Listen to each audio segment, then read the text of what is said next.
Different. Hey guys, welcome into episode 7 of Unsportsmanlike Hangouts. Sean Redden joined as always with Nick D'Amelio and Zach Deal. Yes, sir. This week's special guest, we have Conor Myles, one of the guys whose opinion I trust a lot when it comes to Eagles and around the NFL. He's a writer for Fansided.com, host of the Eagles Brawl on the Brawl Network, and he also hosts Just Another Football podcast, so make sure you check them out for great insight. Conor, I want to thank you for joining us. Sean, Nick, Zach, thanks for having me on, guys. I appreciate it. Yes, sir. Of course, man. I'm ready to talk ball. We'll get right into it. I guess we'll start off. We'll take it back all the way to the start of the offseason. We'll hit the NFL draft. We talked about this a little bit before the show.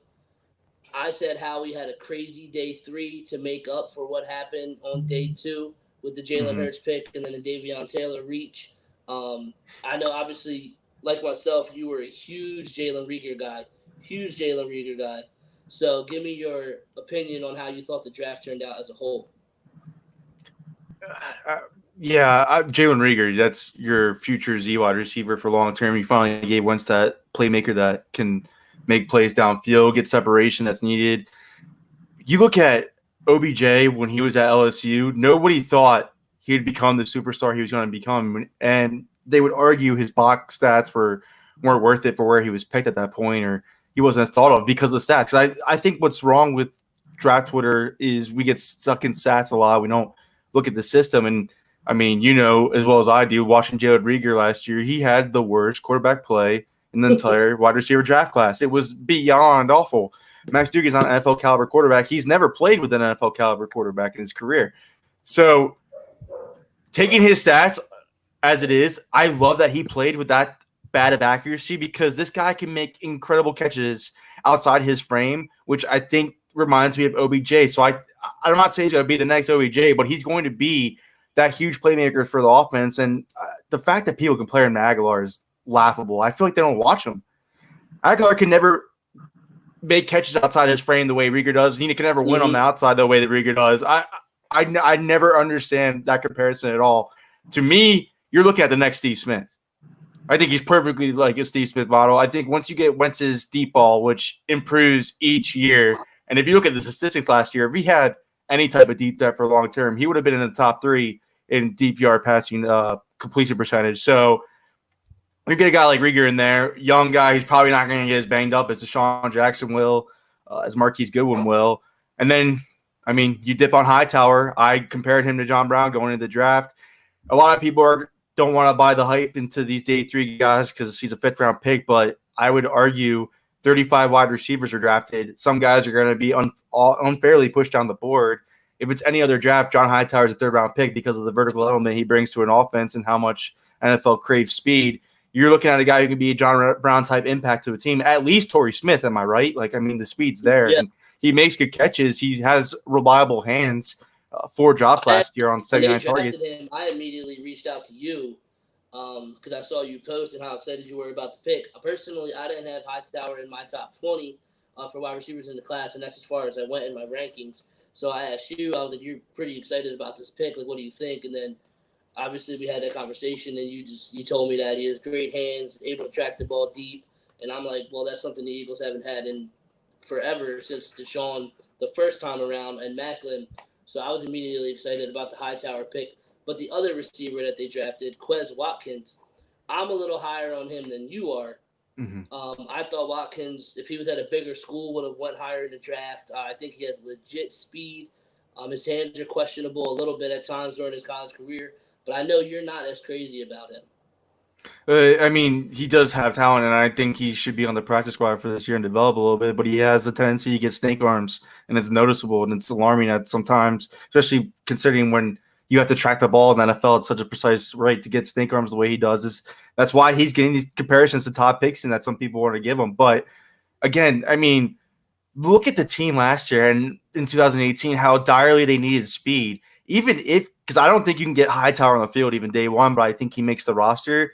If you start seeing Deshaun go down again, which I think it's a guarantee he misses some sort of time at some point in the season, Goodwin has never been able to stay healthy. I'm not even sure he's allowed to make the roster the way that they redid his contract. But just the speed that's added to this team, it makes a difference, even if these guys can just be decoys.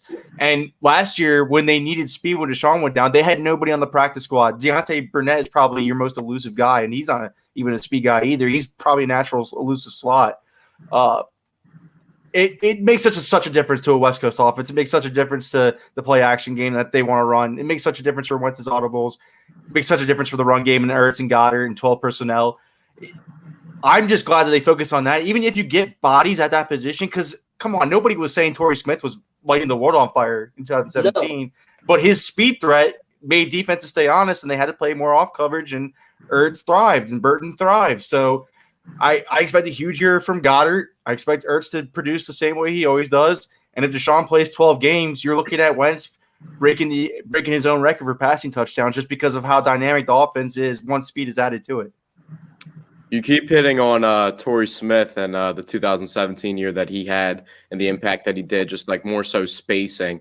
And another guy that kind of goes under the radar for the impact that he had for that year as well is LeGarrette Blount and that power back. And they're looking into adding a veteran power back now. What do you think about that situation? If they do, it's fine. If they don't, it's also great with me too, because I think they're in a different dynamic now where Miles Sanders is reaching superstar type caliber territory that LaShawn McCoy was in the same realm of. I think he is the next Shady McCoy, to be quite honest with you. More scrimmage yards his rookie year than Christian McCaffrey did in his. And to even think about it, because he started off slow. Jordan Howard did play. He was injured, but he did play at least enough to eat into his carries. And then Boston Scott was the way he was. I'm fine if they don't. I'm fine if they think, hey, Michael Warren on an undrafted rookie free agent contract and come in and provide us some kind of spark if we need that bruising back. I would argue that Boston Scott is a great short yardage back, and he's a great guy to have on the goal line. Maybe get even another different receiving thread, like keeping Adrian Killins around and giving more weapons to the offense. I don't necessarily think you need that LeGarrette Blount role. I think Doug tailored his offense, and Jeff Stoutland tailored his run game, and Deuce Staley tailored the running back by committee approach to LeGarrette Blount's skill set because they were desperate for running back at the time. It's a different dynamic now. They have a superstar caliber player in the backfield that they didn't have before, so I think that has to change the approach a little bit when they look at the running back room. I agree 100%. I'm super in on Miles Sanders. I actually just got into an argument with somebody the other day, and he was just like, "Oh, the Eagles need to go after Devontae Freeman," and I'm like, "For what?" He's like, "Oh, he's good." I'm like, "In 2016, like that was would I be mad if they brought in Devontae Freeman? Hell no." But I don't want somebody in here who's going to eat away from Miles Sanders' carries. I think this guy's going to have a huge year. I know he's talking about MVP. Obviously, running backs never win that award. But I think Miles Sanders, I've been trying to bang the table for him being a top 10 fantasy running back this year. Oh, I would take him in the first round. I really, you got to look at his rookie year and how slow he started off, and then he evolved to being the Eagles' best playmaker on their offense outside of Zach Ertz. He was their best vertical threat last year. I would say he had 50 less targets than Christian McCaffrey. He had 241 more yards from scrimmage than Christian McCaffrey did his rookie year, and it was the same type of prospects where he had Jonathan Stewart eating to his carries, where Jordan Howard was eating to Miles Sanders' carries. Miles Sanders started out slower than Christian McCaffrey did. If you target him more in the passing game, he's only going to get better. If you give him more carries, he's only going to get better. Especially when you consider the Eagles' run blocking that their O-line is so great at, the sky's the limit for Miles Sanders in this offense, and it just gives them another dynamic to open up the play action more, open up the pass more.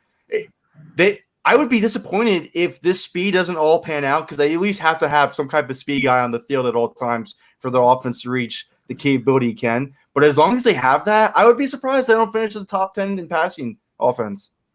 Last year when Miles Sanders emerged onto the scene was the Lions game, and he had there's 3 catches of 20-plus yards in that game as well. So, and the offense has always been built around, whether it was Doug Peterson or Andy back in the day, the offense has always been built around a guy like Brian Westbrook that is that dual split guy, where you saw Clyde Edwards-Helaire, who people thought was probably going to be the 3rd running back taken. He goes in the 1st round just because he has that type of ability and what he showed with Joe Burrow at LSU. So they just don't have the money to spend on running back right now. They got all these undrafted free agent guys. Doug Peterson has gone from Kansas City, where they finally got play calling duties his last year there, where he emerged Charkandrick West out of nowhere, where he emerged Spencer Ware out of nowhere to be productive. He came to the Eagles, was first year coaching, got production out of Ryan Matthews, who was clearly at the end of his career, should have retired anyways. He got production out of Darren Sproles when he had him this first year. Garrett Blunt, J.J. 2017, 2018, he had guys that shouldn't be on rosters carrying the ball for most of the year and got most out of them than I would argue any team in the NFL could. I have no problem with them trusting their undrafted free agent process. Corey Clement maybe is going to go back to his 2017 ways. I doubt it. I'm hoping he's healthier than he's been the last 2 years, but I would like to see what Michael Ward and Adrian Kills got before I go ahead and sign a veteran that you're not keeping past this year and squandering resources that you could be using at left tackle or defensive end. Connor, I'm glad you brought up the undrafted free agents. It seems like with the Philadelphia Eagles, they usually keep around 2 to 3 a year. They always find these guys, these diamonds in the rough, you want to call them, that break out and they contribute to the team. Was there anybody that you liked after the draft who they signed as an undrafted free agent that sticks out, someone you think might be able to actually make this team? Yeah, for a team that has so many safeties coming in and out each year and doesn't really commit. I mean, the longest tenured safety on this – the longest committed safety they have on this roster right now is Kayvon Wallace pretty much once he signs his rookie deal. To get a guy like Grayland Arnold undrafted, the way that he's just looked at Baylor the last couple of years, I would argue I thought he was a fifth-round pick at least. A great developmental guy at safety. Look, I don't think Will Parks is definite to make the team. I mean, this contract was like 1 year, $1 million. I don't think it's a lock that he makes the roster out of the gate. They might want to go younger at safety. They might want to commit to give Mills the best opportunity he can. They might want to get Kayvon Wallace more involved, or I don't know. But they always have to have good safety depth, and they haven't the last couple of years. I think this guy, Grayland Arnold, has a great chance to make the team and prove them that he can either offer them a lot on special teams, and if he needs to come in due to injury like they've had multiple times at the position, or they need to make a change at safety because some guy's not playing well, there's a guy that maybe you'd be able to insert in there. But I think from a developmental standpoint, from when you're looking at what the safety position could be next year, with Mills only being on 1 year deal, but if he doesn't work out there, maybe they move on finally. If Will Parks obviously doesn't make the team, McLeod, he's only getting older, he only signed a 2 year deal. The safety position long term is a little cloudy. So I mean, when you bring in guys that you can develop that are young and you can get on these cheap long term contracts, you got to take a look at them. And I definitely believe Grayland Arnold is one of the guys that can make the team. Do you think there's any chance? With last year, it seemed like, they took the bonus away from Rodney McLeod. They lowered his contract last year. They did bring him back on a 2 year deal. Do you think there's any shot that maybe Heat is a surprise cut? No, because he's a consistent starter for them at least. He's not a great player, but he is very necessary to that secondary. And I would argue 2018 they showed how much they brutally missed him. I still think now he's 2 years removed from the ACL injury, so I think he's going to be even better this year. But they really need him, and nobody can play the.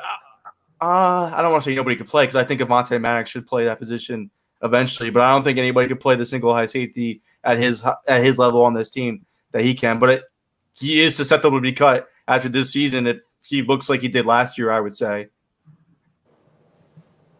The next position group I want to talk about is the wide receivers. Coming into the draft, a lot of question marks surrounding the position. We know what they did in the draft, adding a ton of speed with Rieger, Watkins, and Hightower. But the other guys coming back, like a guy like J.J. Arcega-Whiteside or a guy like Alshon Jeffrey, what do you think their status is on this team? And then a new guy, Marquise Goodwin, who me and you are in agreement. I personally don't think he's going to make the final roster because I'm expecting a lot out of these late round draft picks that they got, and I think they'll have higher upside than a guy like Marquise Goodwin would. But how do you think this position is going to play out? Yeah, I think the upside part matters, especially when you're talking about how they're probably going to have to go top heavy. Alshon's probably going to be here now, it looks like, but he could start on the PUP, but he also could not. I've heard mixed stuff. Jimmy Kempski said that he could be ready start week 1 from what he's hearing, and then other guys like Ed Cross that had on the show thought he's still going to be on the PUP. So does Jeff McClain. So I don't know. They don't even know, though. They're guessing. So it just depends how he bounces back from this Liz Frank injury. But he's probably going to be on the roster. But for argument's sake, let's just say he starts off. Because I would feel like the Eagles would probably hope to start off with him on the PUP. And if they get to the point of the season where they need to bring him back, they can. If not, put him on injured reserve or shadow injury him or something because everything's rolling, and then you can move on from him peacefully after the season. But so let's just say for the argument's sake he makes PUP. J.R. Arcega-Whiteside's making the team no matter what because he was a second-round pick. The draft capital is going to matter there. And he's probably their best potential X wide receiver on the team outside of Alshon, which, I mean, to me doesn't matter that much, but it does to some people. I don't think he's going to give you that much, though. A lot of people want to talk about injuries and talking about how you moved them all around last year. In the West, I hate that people say that because they'll say that, but years prior, they'll be like, Aguilar stinks, you need to get rid of him because you can only play him in the slot. Or Jordan Matthews stinks, you need to get rid of him because you can only play him in the slot. But you're going to use the excuse for JJ that the Eagles moved them all around, so that's a problem. That's what offenses do. That's what they want to do. In the spread West Coast offense, the Eagles want to move different guys around to take advantage of matchups. If you can't rely on a guy in different types of spots to learn each different type of spot, he can't contribute to your passing offense. So that excuse is invalid to me whatsoever. I don't know about injury. I can't say because I wasn't there. So I mean, if he was injured, he shouldn't be playing. Right. Point blank, and he dressed. And when he went out on the field, he looked like his feet were permanently attached into the grass. He can't run routes. He was horrible against press, which, I mean, I'll give it to him. Pac-12 wide receivers usually are when they transition to the NFL. But for a guy his size to win these jump ball contests that we all praised him for coming out of the draft, to be that weak against press, to get thrown off your route that easily, and then when you get the jump ball contestation, just drop it. I mean, how do you look at what he did last year? Because he did play 500 snaps, believe it or not. He played 500 snaps, which is a lot of snaps to play, to only have, 10 catches for 160 yards? Right. It's hard to come back from that. And now he has these confidence issues where we've seen with Sidney Jones, we've seen with Nelson Aguilar. When the Eagles draft these guys and they have confidence issues, they don't get any better. He might have an outliner season, maybe like a Riley Cooper 2013 type season, but I think that's the best thing he can give you going forward is a Riley Cooper type impact, just not going to country concerts and doing everything else. But for the other guys, I mean, I don't think John Hightower is a Shelton Gibson. I don't think he's a Matt Collins. I think he could be a contributor, and I would still say look at the schematics of the draft. 35 wide receivers are drafted. That must have been a historic class or something, so the talent's coming somewhere. And even if he's just a decoy from his speed, he has reliable hands, and he tracked the ball well at Boise State when his quarterback would underthrow him a lot as well, I would argue. So they have contributors at wide receiver for once. They look like they have contributors at wide receiver for once. They don't have a true number one guy. I think they should target that next year again in the draft and double dip because I think Jalen Rieger is – your Deshaun Jackson, and I think you need to look for your Jeremy Maclin so you can give Wentz your long-term options. Absolutely. Where do you think Greg Ward fits into the picture at? A good slot by committee guy. I don't think he could start. I don't think he's a every down starter, but, I mean, he is a really reliable slot. And, I mean, they're going to get points of the season where these old guys are going to get tired. Deshaun's going to miss 4 games at least. I guarantee it. So he's going to have to play meaningful snaps. At least you can trust him. There's nothing wrong with him being wide receiver 4. There's nothing wrong with that. I just don't think he's good enough to start. So they're going to go by slot by committee approach because they're hoping they can mix all these guys all around. And if Marquise Goodwin has to make the team because they don't know about Alshon, Deshaun kind of looks like he was a little rusty coming back from injury. Jalen Rieger, they were worried about the virtual camps and how he'll transition with the playbook. They don't want to put too much on his plate. So they decide Goodwin makes the team. Well, so be it, because I think he can at least give you a little bit less than what Torrey Smith gave you, which is what the Eagles need, because Mike Wallace in 2018 went down right away. They couldn't get the vertical threat then. Sean goes down last year right away. They couldn't get the vertical threat then. Once they get the vertical threat right, you're unlocking what you can do with your quarterback and his arm strength and his arm accuracy, and the offense can go just like it did in 2017. So a lot of people always want to harp on me for going back to that time, but nothing has changed with Wentz.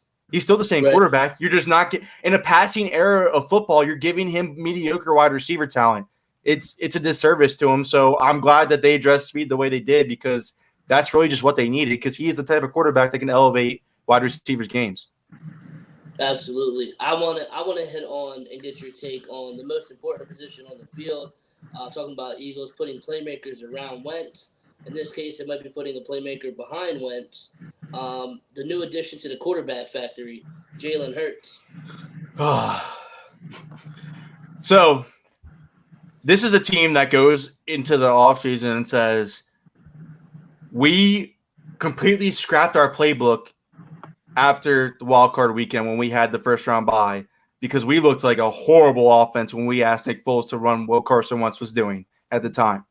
So we completely scrap our playbook and we go back to our Chip Kelly roots and really make him run the type of RPO concepts he was running with Chip Kelly. And we go on this magical run and win the Super Bowl, and nobody thinks we could. So now my head's all blown up, and I'm Howie Roseman thinking, I need that quarterback again. And if I can get him on a 4-year rookie contract, let's go ahead and do it. And he thinks the most reliable quarterback in the draft to do it is Jalen Hurts. And I would argue he's right, because he did play the RPOs well at Alabama, I thought. And then he became a more natural thrower under Lincoln Riley. It's just, I didn't hate the player coming out. I thought he was a second-round pick. I thought the Titans would take him because I didn't think Tannehill was their long-term guy. But I'm at the point where I'm just like, this is how much the team values backup quarterback play. But don't sit here and tell me that they can trade him after his time's up and they can get max value back for him when the team – because a lot of people want to harp on the Bradford stuff. You're telling me Jalen Hurts has to look the part of a first overall pick coming out of Oklahoma like Bradford did, have this reputation in the league that he's some kind of quarterback when healthy, play enough to show you that. Because he did win Rookie of the Year, too. Jalen Hurts has to play at least 80% of his 3-year contract in Philadelphia for them to trade him and get value on him in the last year of his deal. And a quarterback has to go down, or a team has to be that desperate a quarterback for them to get value. But, I mean, they go into the season in 2018 where they could have easily just traded Foles after winning the Super Bowl and take care of his value then. They decide to go ahead, hold on to the backup quarterback because they value it that much. They go into the offseason where they're kind of in a limbo where they're about to pay Wentz. They can't franchise tag Foles while trying to pay Wentz. That's not going to work with their cap situation. They couldn't do anything to trade Foles, so it's not going to be the same. I don't think it's going to be the same as it is with Bradford. I don't think they're going to be able to trade Hurts and get something from him. But, I mean, if they do, it's because he's on his rookie contract and he played enough for a team to think, okay, we need to invest in this guy. But, again, if Wentz goes down like he did against the Seahawks, they think they have a guy they can trot out there to do the RPOs and win the way that they did before. I just don't think they can do it again.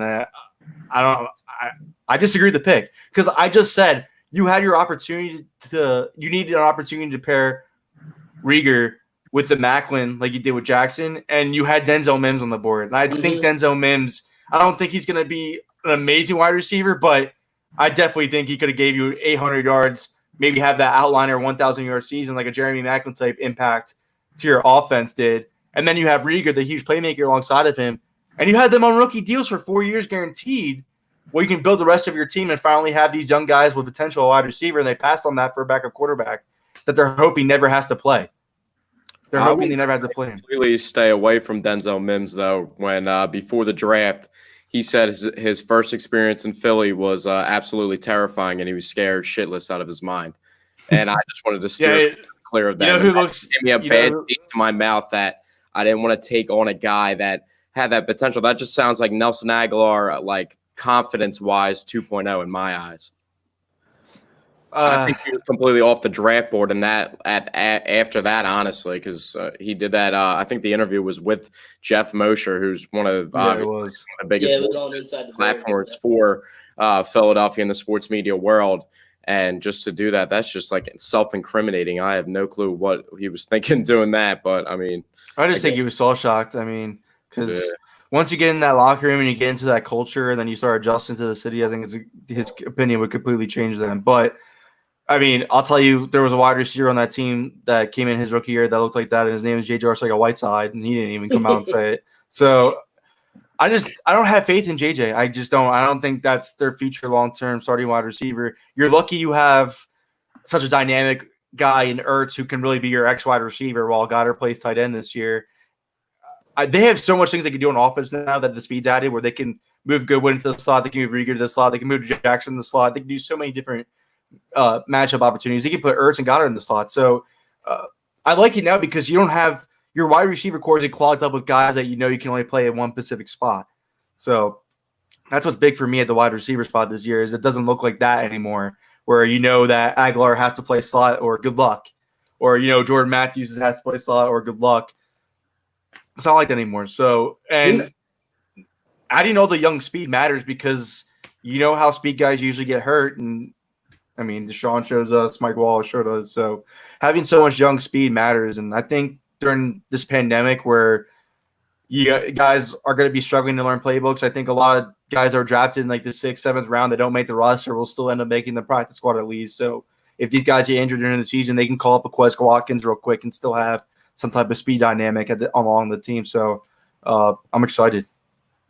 Before I ask this next question, I just want to throw it out there that you're probably talking to the biggest Nate Studfeld fan in America.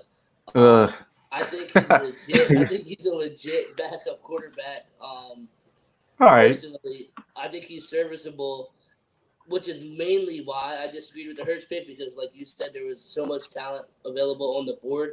Do you? I fully expect Nate Sudfeld to still be the QB2 this Absolutely. season. Absolutely. Do you think they're going to dress all three because they want to use Hertz in some sort of packages? And then what position do you think would hurt by adding that extra dress quarterback? I think they played 3 quarterbacks. They dressed 3 quarterbacks about what was it like? I want to say 8 games last year. So I'm sure they might again just to keep defenses on their edge because I'm sure they love it that all this stuff came out that I'm sure Howie Roseman cut the check to Mike Garafolo to say, hey, we're going to use Jalen Hertz like the Saints use Taysom Hill because he's not the athlete like Taysom Hill. You can get away with the Philly special, but you get away with the Philly special with Nick Foles, and we all know he's not a major athlete. So I don't think it's going to be anything close like that. I think if they do want to, and if a position's going to get hurt, it's going to be that because I think they're going to carry 6 wide receivers this year. So that position might get hurt or running back because you know how they like to carry 4 at least. If they want to keep Comlet and they want to keep a Warren or a Killians, one of those guys might have to ride the pine. Corner maybe, I don't know. But I would probably say wide receiver or running back, you're probably going to be inactive or a backup center. Yeah. Now moving on to the linebackers. I know you said the only guy that you trust is Edmonds, who's an undrafted rookie last year out of Wisconsin. We talked about this before the show. I think this position scares me, not more so in the run game, but more so in pass coverage. Just because, you have Nate Jerry, but he obviously has his weaknesses, but he's probably the best cover guy at the linebacker position. And I think Edmonds is slow. He's not really like that in pass coverage. An unproven guy like Davion Taylor, who's not a great football player right now. He's a better athlete than he is a football player. What are your thoughts on the linebacker positions? Well, I don't expect much from Davion Taylor this year. I know we told it earlier in the show. Before the show started, that probably special teams, which sounds about right, because he's just so much of a project. He was completely misused at Colorado. This guy was covering the slot wide receiver.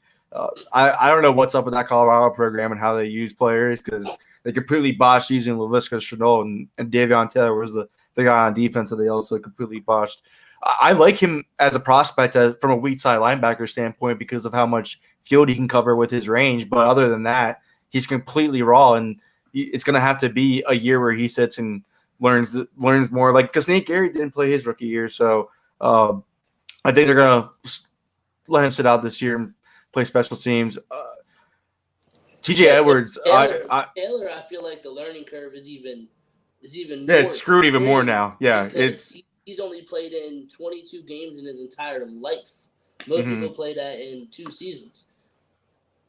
Yeah, no, it's even in worse position now because of this pandemic. I talked to Will Parks on my show, and he said the versatile camps are just fine. Like everybody's learning at the same pace. We're all being in the right mind, and everything's going to be the same. But I don't think so. From an outside standpoint, looking in, you still have to practice with the team. You still have to adjust and make chemistry on the field, and that's not happening right now. That's why you just can't count on him his rookie year. It's not going to happen. But Nate Gary is has a huge fan in Jim Schwartz, so we all know he's starting no matter what. Nothing can stop that. He just has the worst tackling on the team as a linebacker. So and then you're looking at TJ Edwards if they weren't thinking that he was going to start, they would have brought back Bradham by now and played him at Mike this year. The fact that they haven't so far tells you who they think they want to play at Mike this year, and it's going to be TJ Edwards. But yeah, it's going to be their weakest position no matter what. But it has been. Bradham, ever since they moved him to Mike, has looked awful. I thought he was great at Sam. I thought they did way too much bringing him to Mike. And now hindsight is 2020, but they should have paid Hicks over Bradham. I was actually just going to bring that up. I was going to say, I believe you just posted the other day about the Eagles valued Bradham over Hicks, and it was a mistake. Right. I was a huge Bradham fan when they brought him in. That was like when I was writing for like Cover 32 about the Eagles, and I was like, this is the guy. They hired Jim Schwartz, and he bring in Bradham to play Sam linebacker for them. He can be like the Carlos Emmons type guy, and he did. He played at a Carlos Emmons type level at Sam linebacker, but once they moved him to Mike, it went completely downhill because you're asking him to be the quarterback of the defense, and I don't think he's smart enough to. I don't think that's the type of guy that you want being the Mike linebacker. I think Jordan Hicks is. I think Jordan Hicks can cover space well. I think Jordan Hicks can read the quarterback well, make the interceptions you have to. Nigel Bradham can't. So way more athletic too, which I think you need a complete athlete to play Mike linebacker in this era of football, especially in a 2-linebacker scheme, because now that they got so much in the secondary, they added so much to the secondary, they're going to be definitely playing, I want to say, at least 75% 4-2-5 next to your defense. So it's going to be a lot of 2 linebackers. And yeah, it looks like you're having like a Moses Foku type linebacking type core with Omar Gaither out there next year, because these guys are not going to be good. The best thing is they're not going to be exposed against the run anymore. I mean, as much as they were last year, because of how much they beefed up the defensive line with Javon Hargrave and then Malik Jackson coming back from injury, and Son Ridgway's back as well, who is also a decent interior guy. Cox, we all know who he is. Graham, we all know what kind of player he is. So at least they're not going to be exposed against the run as much. And again, I consider a box safety pretty much another linebacker too. And Malcolm Jenkins played 400 snaps there last year, so somebody's going to have to fill that role as well, whether it's Mills or Wallace or Parks. So, and again, Parks played well as a dime linebacker in Denver, I would argue, when the coach before Vic Vango, he played well as a dime linebacker, Vance Joseph.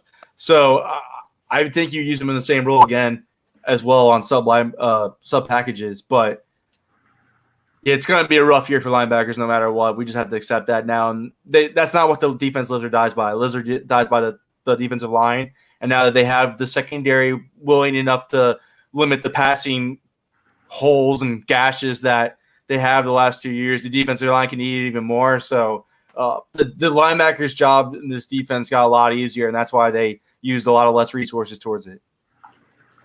Connor, I had a question for you. You kind of took it right out of my mouth. I was going to ask you what you think about maybe Will Parks, because you said how well he did in Denver, if him taking the Malcolm Jenkins role. But I got a better question. Do you think at all, even if it's for the veterans minimum, if after like week 1 or not even, maybe even a couple preseason games, 1 or 2 preseason games in, if they notice this linebacking core is tremendously needs help, do you see any way Nigel Bradham comes in?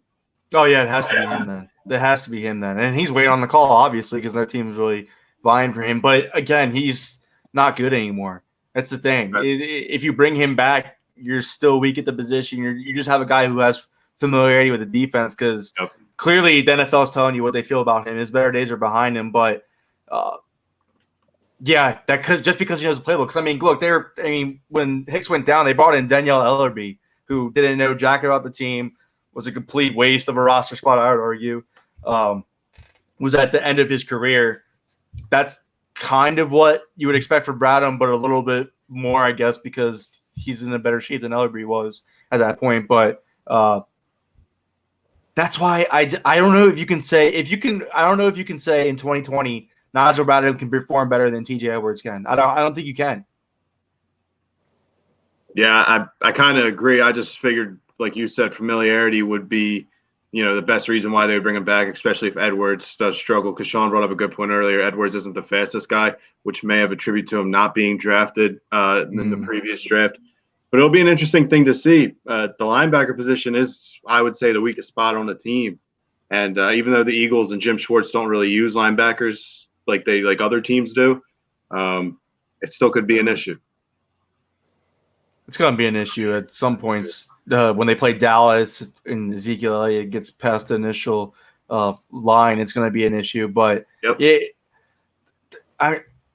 live or die by it, so they believe that's how it'll work, and they decided to use all the resources on defensive line because, they're paying a ton of money to the interior, which they had to.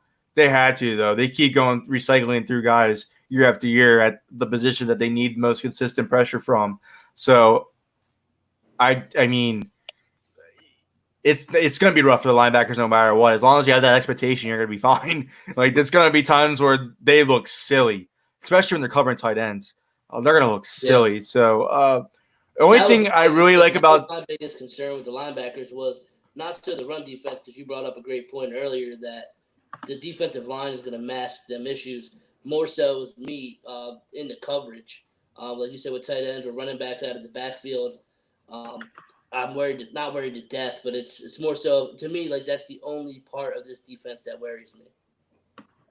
Yeah, absolutely. But they're gonna the defensive line's gonna win so much more this year with, obviously, like I said, the Javon Hargrave impact. But not only that, Nicole Roby-Coleman's gonna lock up the slot. One of the best nickel corners in the league. I'd argue top 3. They got him so cheap too. That's one of my favorite moves that they did.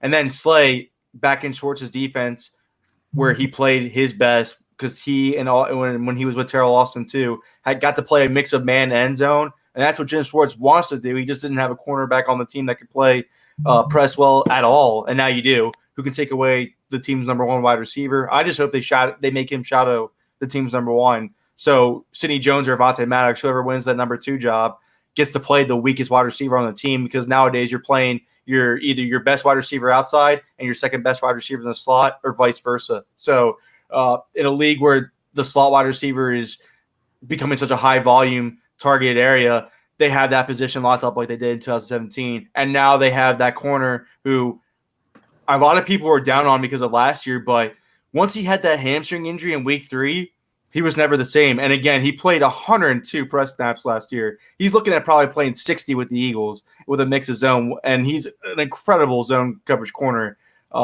He's going to be fine. This is going to be the time they actually got a corner that worked out. I guarantee it. I would go to Vegas and bet money on it. And not only that, those guys played for Schwartz before. So during a pandemic, when you're learning over the computer and having these virtual meetings, at least these guys already know the defense. So all they have to do is just create chemistry now, along with the rest of the secondary, which you can pick up quick during a camp. And these guys are ready to go, which gives them such a great advantage, unlike other teams that are bringing in new starters on their defense.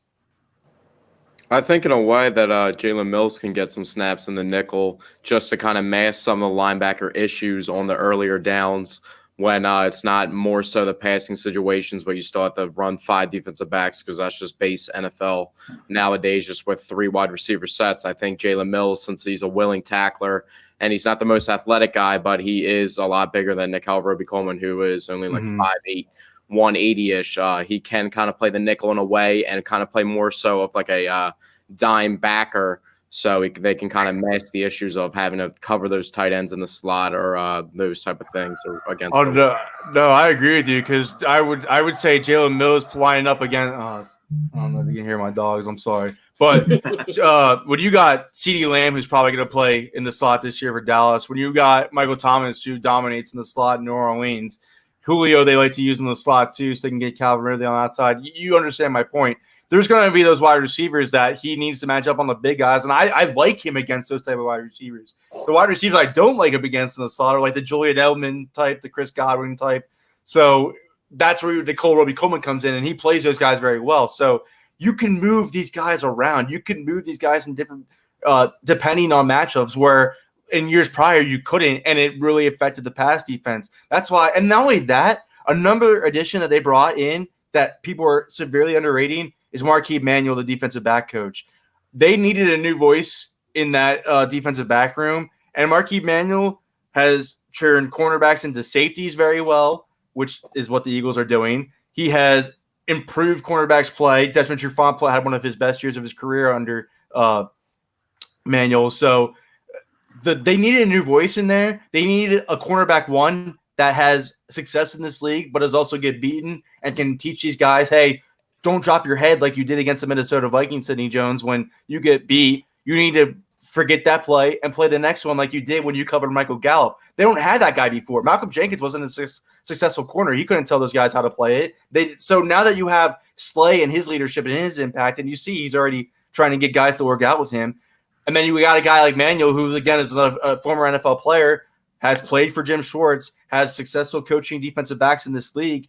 This whole dynamic of the secondary changes. And I know a lot of people, again, like I said, want to focus on the Malcolm Jenkins loss, but you need to do addition by subtraction here and add up all they added, and it looks like it's going to be a way better secondary than they've had in years prior. 100%. I don't know how anybody can look at this roster and think that the secondary isn't better. Obviously, they lost the best player in the secondary, but overall, as a group, they're levels better than what they were last year. And a guy who I think is poised to have a breakout year is Sidney Jones. I think he came on strong towards the end of the year last year. Given it was against the Cowboys. I won't say the Cowboys because they were a good team on paper with playmakers, but with the Redskins and Giants as well. But I think him being the cornerback 2 or just a sub corner takes a lot of pressure off of his shoulders as opposed to having to try to be the number one guy the past few years. And if Darius Slay does cover the other team's number one the whole game, I think it's going to make life a lot easier for Sidney Jones. He's going to be able to flash that potential that we saw at Washington. Right, he's facing the most easiest year of his career finally, where pressure's off his shoulders, and if he doesn't pan out, the Eagles can just kick him to the curb. It's a make or break year for him. He has nothing to lose at this point other than a job. So, look, it's just the confidence, though. That's the thing. And again, once you become a favorite of Jim Schwartz's, he's going to find a way to play you. So, I would say right now, I think Avonte Maddox is going to be the cornerback too. But you know how you always see Rasul Douglas somehow on the field? You're going to see Jones somehow on the field still. I think they're going to split up snaps between Maddox and Jones. So, they're high on Sidney Jones. He has their best potential being their cornerback too, because I think Maddox isn't it. I think he's either a natural nickel or I would really think he should move to free safety eventually. But Sidney Jones has their best potential being cornerback too. You hope what you said actually happens, but he hasn't proven he can stay healthy. He hasn't proven to remain confident because you can – I don't know if you guys watched that All for Nothing, but so many times I highlighted him where he just drops his head. And you cannot do that as a cornerback in the NFL. I'm hoping the impact of Darius Slay and teaching him not to be like that hypens him up and gets him to reach that potential. But – and again, you hear online, this is the healthiest he's been in his career. So this is the best prospects he's had going into a season in his career. You hope he puts it all together for the Eagles' sake, because I would say Darius Slay's window on the team is probably 2 years max. So you need to have that picture at corner, at least locking up one of those positions during Slay's time there. Jones has their most potential being quarterback 2, no doubt. But Maddox is Schwartz's guy right now. So unless Jones likes, I don't really know what much he can do, especially with maybe a shortened preseason to really be the week 1 starter outside opposite Slay, but I think he's going to get generous playing time to the point where he can prove to them that they need to start him over Maddox during midway through the season is where I would envision that happening. For sure, yeah. I'm hoping it's Jones. Like I said, I'm in his corner. I'm a big fan of his game. I loved him, man. I wrongly had him because I will say I wrongly had him over Marshawn Lattimore coming out. The Achilles, talk about a guy who's had a rough football career, though, because to rupture your Achilles at a pro day, I understand doing it during a game in Washington, but to do it like right when you're about to get drafted, that's awful. And he just hasn't come back from it yet. Hamstring issues have hampered him as well as confidence issues. And being a young corner in the league, you mix those two together, you usually don't pan out. So he has to realize it's all or nothing this year. I'm gonna hope for him to make Dave I Layton don't know. chimed in. MT gonna eat up Slay on December 13th. Yeah, maybe on Twitter because of how much he whines.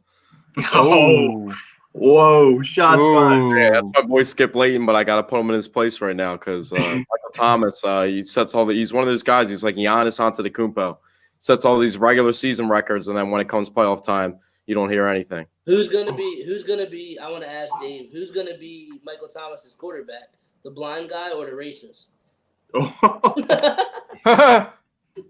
Man, you got him on that one. But real quick, Connor, we're gonna wrap this up. I don't want to hold you all night. But I know Zach had a question not relating to the Eagles, and it actually was intriguing when he mentioned it earlier. I personally don't think he will, but Zach, go ahead. With the Dalvin Cook, McCaffrey. That was actually me. Oh, that was Nick. I'm sorry. Okay, I was about to say. So Connor, last question we'll hit you with. Dalvin Cook's holding out. He's asking for Christian McCaffrey money. Christian McCaffrey, if you guys don't know, making $16 million a year. Dalvin Cook has now lowered it to $15 million a year. Connor, what's he actually worth, man? Definitely not that. He's literally doing what Melvin Gordon did last year, and he saw how that worked out, and he's still doing it anyways. You cannot just have one good season and say, "Hey, pay me." It's just not how it works. I talked about it on my podcast. Though Dalvin Cook has been injured numerous times throughout his career. He's not lasting past 30. His NFL life is going to be as short as Todd Gurley's is too. He just wants to cash in, so I get where his standpoint is coming from. And I do love Dalvin Cook. I'm super high on Dalvin Cook coming out. I loved him. Thought the Eagles should get him. Obviously, it didn't happen. But no, you don't pay him that much. The Vikings aren't going to. They have Alexander Madison, they can plug him in and run the ball just as fine. If again, that's what I'm saying. If I'm Dalvin Cook, I see what happened to Melvin Gordon. I'm like, you really want to go that route? Now you take a lesser deal in the free agent market with a team that doesn't really need a running back because no team really wants to go out and pay for a running back unless you're Denver and want to roll up around a rookie quarterback contract. Why do you want to go this route? Because now you're just going to let Alexander Madison, Austin Eckler you. So bad idea. Not going to happen in Minnesota anyway. So if you're paying him yearly because the playmaker he is, it's just tough because of the health. I wouldn't want to go over 10.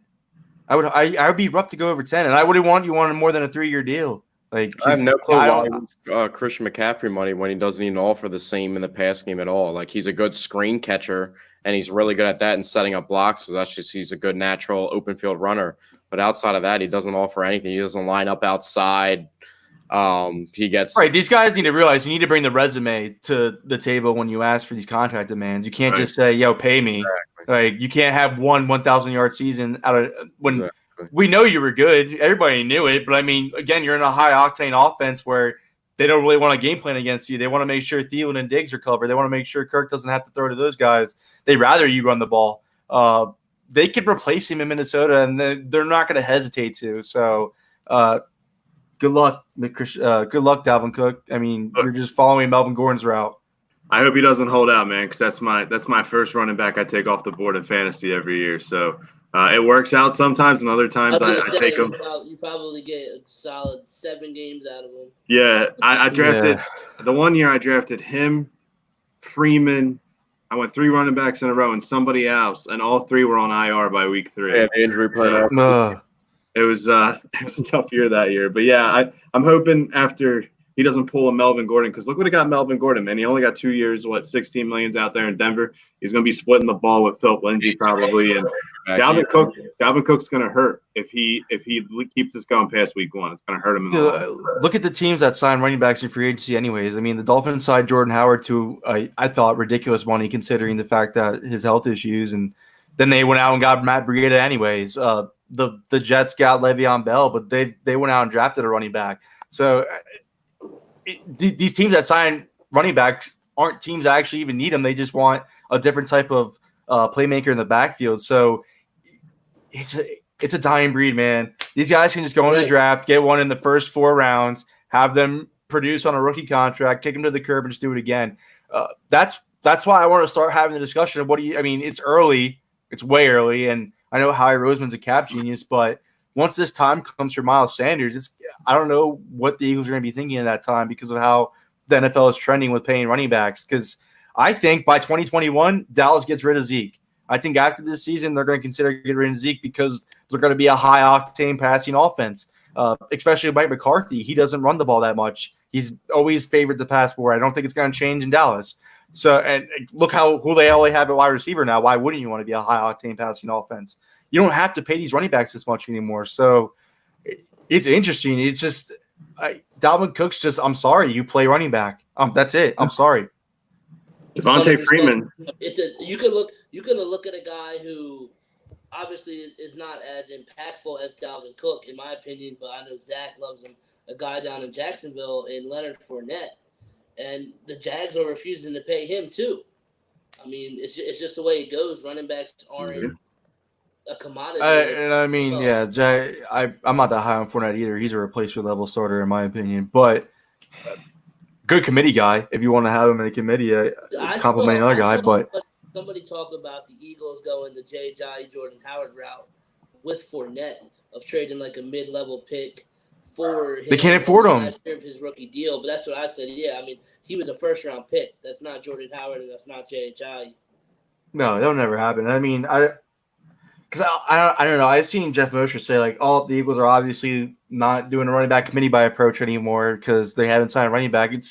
Dude, they have $4 million in cap space. Like they're not worried about it. They signed LeGarrette Blount like midway through training camp, and then they acquired Jay Ajadi by the trade deadline. They can get a running back whenever the fuck they please, to be honest with you, part of my language. Like, they're not worried about running back. I don't know why everybody else is either. So, it is what it is, man. But I just would be interested to see because I think Miles Sanders is going to be the next Shady McCoy. I think they're going to be the same caliber type player. So, it's going to be interesting to see when his second contract comes what Howie Roseman has up his sleeve for that, because I don't think the trend of not paying running backs is going to stop anytime soon. The Cardinals are thanking God that the Texans took on David Johnson's contract. The Rams couldn't get out of Todd Gurley's contract any quicker. Once you see the Cowboys do what I said next year, it's the trend is not going to stop. They don't want to. I don't blame them. It's a passing era of football. Absolutely. Your running back's getting high volume. That's why I think a guy like McCaffrey and a guy like Sanders. They're outliners. I would agree. Yeah, Quan as well. The passing game as they are in the running game. But Chris McCaffrey is the Panthers' entire offense. Yeah, McCaffrey's the Panthers' entire offense. 100%. So they had it's a different situation. Dalvin Cook is not the Vikings' entire offense. They can live without him if he was injured, which they've proven time and time and again. Your bell cow style running backs are the ones who are at risk the most of not getting paid going forward, like a guy like Zeke, Todd Gurley, Leonard Fournette. Right. I would even say a guy like Nick Chubb for the Browns a few years down the line. I mean, Sean, Devontae Freeman got cut, and he's only 28. Believe it or not, a lot of people think he's older. Before we let you go, I'm actually glad Nick just said Devontae Freeman because I remembered the last question I wanted to ask you. I've talked to so many people around football about this, and I just can't gauge. I get a different response every time. What the hell is the Atlanta Falcons' plan? Because to me, getting rid of Austin Hooper and Devontae Freeman and Trufant, I'm like, okay, they're going into full tank mode. Going to try to just get by with Matt Ryan and Julio and Ridley. But then they trade for Hayden Hurst. They sign Todd Gurley. And I'm like, I don't know what their plan is. First, I thought they were tanking. And now it's like they're trying to just they're signing a guy like Todd Gurley and then trading a second for Hayden Hurst. And I'm just like, I couldn't figure out their plan. They can't afford to rebuild because Quinn and Dimitrov are on the hot seat. They look at it as a retooling because Trufant's done. He gets worse every year. The injuries are just catching up to his body now. I was so against the Eagles signing him. So I'm glad that didn't happen. And now he's in a situation where he doesn't have to be the number one because I think Okudah emerges as the number one like right away out of the gate. They think AJ Terrell going younger with him and Kendall Sheffield are going to be the answers at corner. Good luck. They think Dante Fowler is going to be answered the pass rushing woes. Again, good luck. They did Hayden Hurst. They traded for the Ravens' third best tight end and gave up a second round pick for him based on potential. That because of the first round pick, yeah, because of his it was a horrible first pick as well. It was, he has potential, I guess, but I don't think it's That was a horrible 25 trade. when he got drafted. He's already 27 years old, and you're giving up a second-round pick for a guy that even at the age of 27 wouldn't even be getting a big second contract from any team on that time. Right. And Gurley's not going to be much better than Freeman because he's at the same point of his shape of his body as Freeman is too. So they're just trying to retool is what they look at it as and hope that they make some kind of spark because they couldn't stick with what they had because it wasn't working, obviously, and hope they get back in the playoffs because if not, Dan Quinn and Dimitrov are definitely gone. That's their last year there for sure if they don't make the playoffs, especially because if you look at the contract, they paid Dante Fowler, and they were in a horrible cap situation before they paid Fowler too. They made so many adjustments to contracts and renegotiations that you can just tell that they're all in on this year, but they just did not do enough. And the players they got to replace other players, yikes. I think it's going to be the most intriguing division in the NFL, though, with Tom Brady now in Tampa, Bridgewater now in Carolina replacing Kyle Allen, and then obviously with the Saints situation, they're a team that's one of the best teams in the league every year and just can't get it done come playoff time. And then, like you said, the Falcons, new look Falcons. I think it's going to be an interesting division. I really like the Bucs this year. I think people sleep on their defense a lot. And now that they added Antoine Winfield to their weakest position was safety by far. They had the worst safety player in the NFL last year. Their corners, our young corners, actually played well, but you wouldn't know because of how bad their safety play was last year. So Jason Pierre-Paul and Shakir Barrett are a great pass rushing tandem, one of the best in the league. With Levante David, Devin White. Best inside linebacker duo in the league by far, for sure. Also, what's crazy is I was a huge fan of Quan Alexander when he was on the Bucs, and like when they lost him, I'm like, damn, like that's a big guy to lose, and it's almost like they don't miss him at all with them too.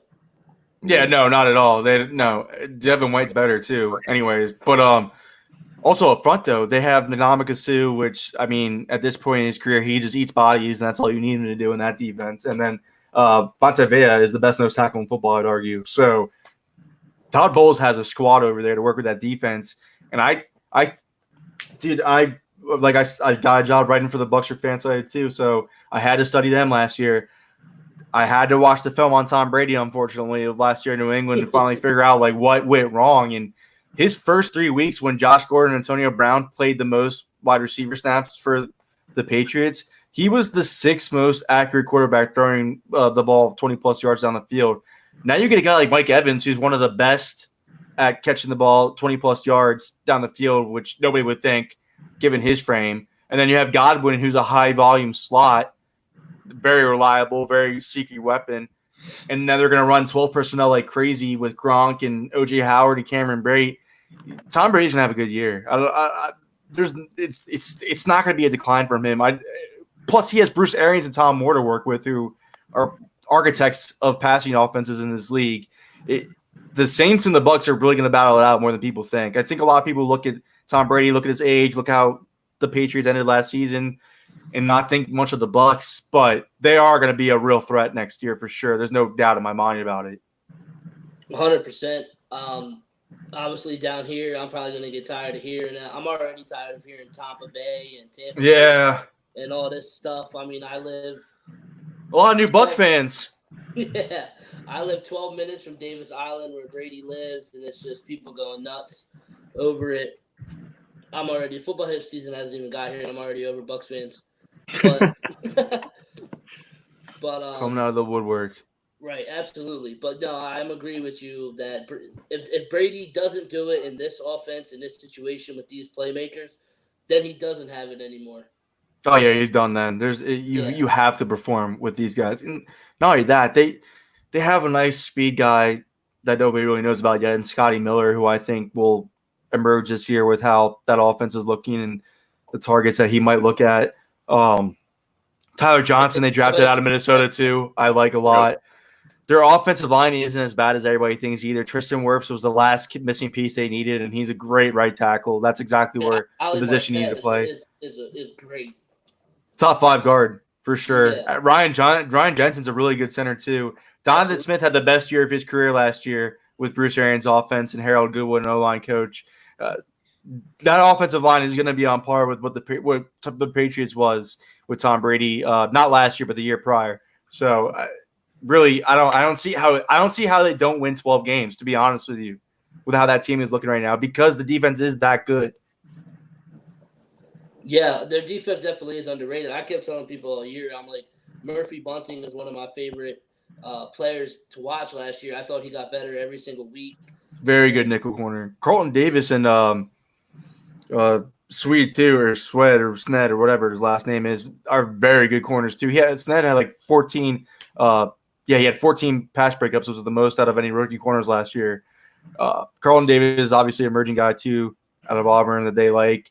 They just need to sign one more safety, and I think it needs to be Tony Jefferson. But other than that, they're set.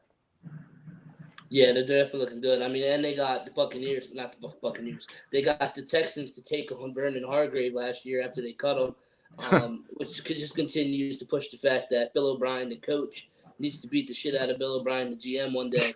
Yeah, no doubt about that. Especially for that DeAndre Hopkins trade. I know I've said it like 3 or 4 times already today. This is for real. The last question. Mm-hmm. Do we have football on time this year, and do we have fans?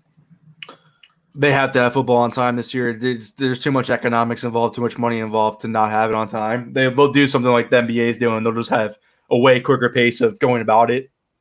So there's absolutely going to be football. There's too much money at stake not to have a season, and Trump knows it. Goodell knows it. Everybody knows it. It's going to happen. There might not be fans, though.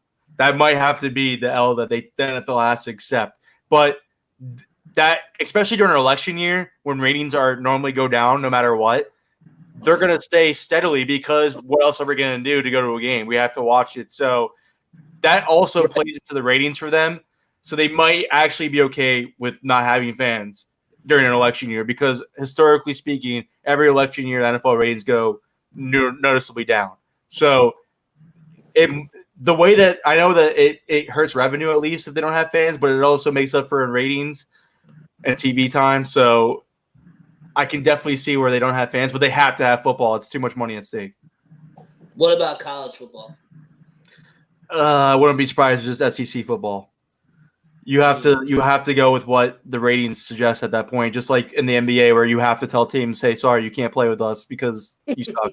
Like that's what you have to do at that point. SEC football is one of the most viewed sports in this country. It would just be them playing, I would think. That would be interesting to watch. Pac-12 is acting like they're ready for a season, though. They're getting ready for a season over there. Every team in that conference is from what I've heard. So it might. I mean, they might go the same route too, but I don't think they can. There's too many governors to deal with at that point. Where some colleges aren't strong enough to take that on, like the NFL brand would. So I think it's just SEC football. And you got to have players on like campus and stuff too, in close quarters. It's harder to do the professional sports for sure. Yeah, exactly. But you can quarantine football teams. You can't quarantine college teams. Right. Well, you see that when coaches ask people to just stay in during bowl week. You always hear stories about players out the night before the game. Oh yeah. No. College kids are going to be college kids. Especially FSU. They know how to party after bowl game or before bowl games. Yeah, they're playing in the toilet bowl this year. I'm a Miami University. Very biased to Florida State. I just watch football. That's all you can do around here. I'll just turn on the college football, but hey, man, because they love their Florida teams down here. Oh, for sure. The Gators get the most love, I feel like, from what I've seen. Oh yeah, you go into a bar down here on a Saturday, it's nothing but blue and orange. And actually, I guess not surprisingly, I'm only an hour outside of Orlando, but a lot of UCF around here. UCF is picking up steam, but a lot of those people are bandwagon because the football team's starting to win finally. Yeah, I'm like, because when I first got here in 2017, I was like, "What is UCF?" Like, Blake Bortles went there, and now I'm like, why is everybody wearing a UCF? Everybody wearing a shirt. Campus in America, so that also has another thing to do with it. They're just population size, biggest campus, just numbers. You know what I mean? Yeah, UCF definitely got football success, and then they parlayed that into Taco Fall for 2 months during March. But yeah, UCF. I mean, they took a little step back this year, but I do like Adrian Killins, He'll though. never be on the level of Florida State, Florida, or Miami. That's why I know Adrian Killins, because I've seen him on UCF games, and that's a receiving threat I would like out of the backfield. I hope he makes the team. I hope they go Sanders, Scott. If Clement shows something in the preseason enough to keep him, fine, and then Killins. I don't want to keep going into what we talked about earlier, but I like what Killins could bring as an offensive weapon. And not only that, this team has struggled with kick returning. They need a legit kick returner, long-term kick returner, and Killins can do that too. So that's the guy that I want to see make the team out of the backfield as an undrafted free agent. 100%. I'm definitely looking forward to the added speed come this football season. I'm just looking forward to football season in general, or just any sports. Give me anything. Golf is just making a comeback today. I was actually catching a little bit of that. I know it's very boring and slow to watch, but give me something. Great sports, yeah. Sports, man. We need it. But Connor, I want to thank you for hopping on. Ran actually a little long today, but the conversation was awesome. Appreciate you coming on. Everybody, make sure you follow Connor on Twitter at Conor Myles. NFL, 1 N, not 2 N's. Spell check. Obviously didn't get that memo. But it's all right, man. Like I said, if I had $1 for every time somebody did that, I'd be freaking rich. Yeah, it's all good. I did the same thing with the H on the last end of my name. So it happens, man. I wish I just got $1 for it, because damn, man, I'd be rolling. Right. All right, yeah. But like we said, follow Connor. Follow us on Twitter at UC Sports Media, on Sportsmanlike Content on Facebook, at Unsportsmanlike_content on IG, Unsportsmanlikecontent.media, or Sportsmanlikecontentmedia.com. I don't even know our own website. How messed up is that? But Connor, again, appreciate you hopping on. Check out Zach and Nick twice a week on the Unsportsmanlike podcast, right here and on Apple Podcasts and on our website as well. And then Unsportsmanlike Content every Thursday, Sportsmanlike Hangouts every Thursday. Yes, sir. All right. Yes, Talk to you sir. guys next week.